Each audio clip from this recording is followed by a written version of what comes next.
ఏమమ్మా శర్మిల గారు, నీ కాంగ్రెస్ పార్టీ అంటే ఏమనుకున్నావు నువ్వు? కాంగ్రెస్ పార్టీ మహాసముద్రం అనేది అందరికీ తెలుసు. నీ దగ్గర నేర్చుకోవాల్సిన పని మాకు లేదు, నువ్వే నేర్చుకోవాలి. ఎందుకంటే నువ్వు కాంగ్రెస్ పార్టీని ఎదిరించి కాంగ్రెస్ పార్టీని అట్టా ఇట్టా అని చెప్పి నువ్వు కానీ నీ అన్న కానీ బయటకు వచ్చి కాంగ్రెస్ పార్టీ అవహేళనగా మాట్లాడింది మీరు. మీ నాన్నగారు మాట్లాడాల కాంగ్రెస్ పార్టీని ఎప్పుడు అవహేళనగా. ఉన్నన్నాళ్ళు కాంగ్రెస్ పార్టీలోనే ఉన్నాడు, పాదయాత్ర చేశాడు, పార్టీని అధికారంలో తీసుకొచ్చాడు. నువ్వు అవహేళనగా మాట్లాడి నీ ఇష్టానుసారం చేస్తున్నావు ఇవాళ ఆంధ్ర రాష్ట్రంలో. అసలు నువ్వు మీ అన్న నువ్వు కలిసి ఏం చేశారు? ఉక్కు ఫ్యాక్టరీని మీ వల్లనే ఉక్కు ఫ్యాక్టరీ నాశనం అయింది. అక్కడ మీ వల్లనే అక్కడ ఉద్యోగాలు పోయినాయి. నువ్వు ఇవాళ ఆ రోజు నుంచి పోకుండా ఈ రోజు నిన్న పోయి ఉక్కు ఫ్యాక్టరీ దగ్గర అసలు ఎవడన్నా ఉన్నాడు నీ ఎమ్మటే? ఒకళ్ళు ఉన్నారమ్మా. కాబట్టి కాంగ్రెస్ పార్టీ అనేది ఒక మహాసముద్రమే. దాంట్లోకి చెత్త లాంటి వాళ్ళు వస్తారు. ఆ చెత్తనే సముద్రంలో కలవనీయకుండా అడ్డుకట్టేయాలని ఆలోచిస్తున్నాం మేము. అంత తప్పితే ఆ చెత్త మనుషులు రాకూడదు మా పార్టీలోకి. విఘ్నత కలిగిన వాళ్ళు వాళ్ళే రావాలి, కానీ మీ బోటి వాళ్ళు రాకూడదమ్మా. ఎందుకంటే మీకు తెలియదు, చెబితే వినరు. మీ అన్న అంటున్నాడా?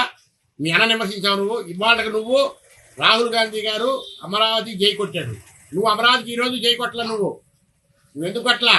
నువ్వు వచ్చి ఇక్కడ ప్రెస్ మీట్లు పెట్టి ఇద్దరు ముగ్గురు ఎమ్మటేసుకొని పనికి వాళ్ళు వేసుకొని నీ ఇష్టానుసారం ప్రెస్ మీట్లు పెట్టి మాట్లాడతావా? దేని మాట్లాడతావు నువ్వు?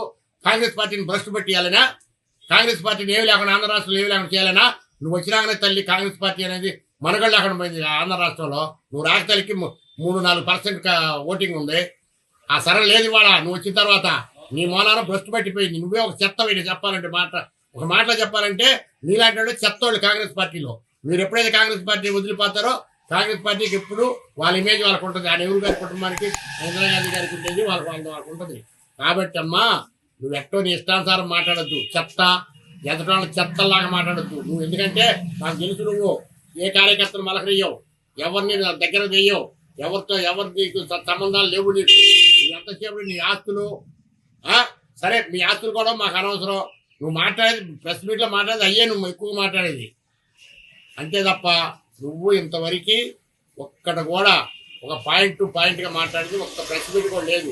ఏదో నువ్వు పీసీసీ అధ్యక్షులు కానీ నీ ఇష్టానుసారం మాట్లాడితే అన్నాలు మాట్లాడతావో అది కూడా తేలుస్తాం. చెత్త గిత్త అంటే మాత్రం పద్ధతిగా ఉండదు. అది జాగ్రత్తగా మాట్లాడడం నేర్చుకోమ్మా. జై కాంగ్రెస్, జై జై కాంగ్రెస్.